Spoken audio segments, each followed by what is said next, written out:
Well, I was actually the only Asian in my graduating class in high school. I was from Fork, which is Utah County. A lot of people always assume that I didn't know English, or that I had a really hardcore accent, or, you know, that they'd have to talk to me like I was stupid or something, but, or, you know, this stereotypical, well, you're good at math, or do you know Kung Fu, or all that stuff. It's happened plenty of times, even now, so.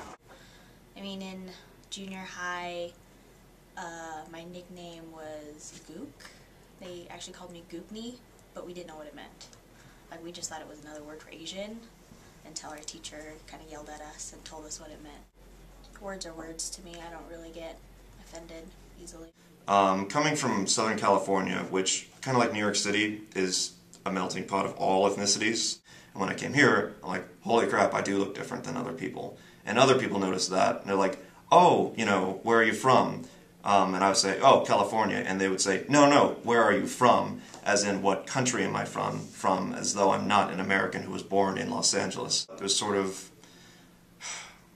an expectation in some people's minds that I found in Utah that if you're an ethnicity, you may not be an American, you might be from another country, not necessarily. Well, I think people are more, not talkative, but more socializing.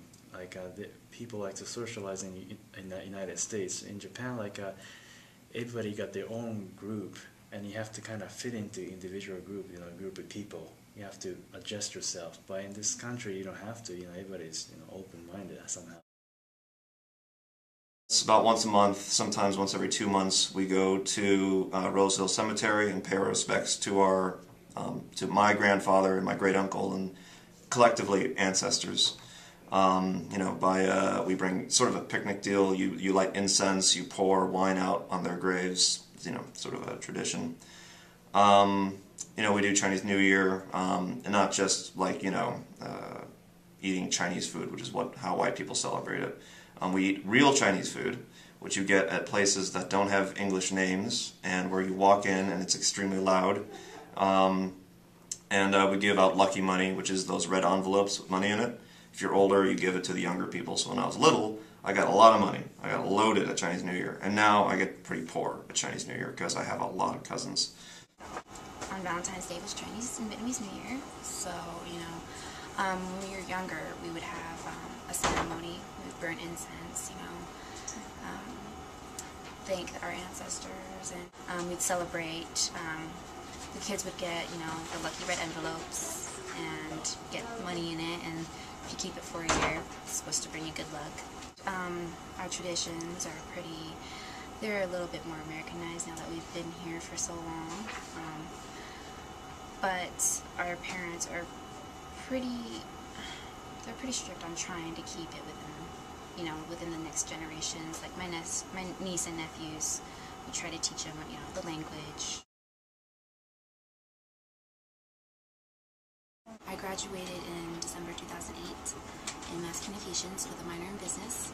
However, I changed my career path and I decided to pursue my pharmaceutical degree. So I'm going to be doing a PharmD program soon, hopefully.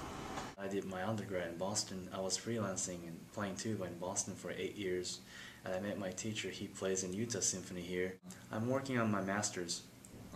Yeah, it's my last semester here, my 4th semester. Communications.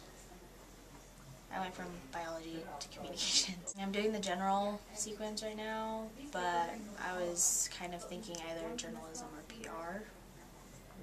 I'm also thinking psychology, so we'll see what happens. Michael McFall, that's my name. I'm the news editor for the Daily Utah Chronicle.